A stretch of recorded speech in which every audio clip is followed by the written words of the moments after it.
إنهم كانوا إذا قيل لهم لا إله إلا الله يستكبرون ويقولون أئنا لتاركو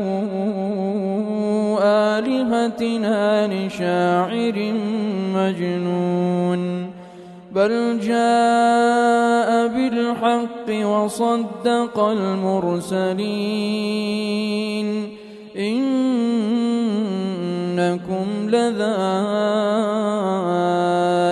العذاب الأليم وما تجزون إلا ما كنتم تعملون إلا عباد الله المخلصين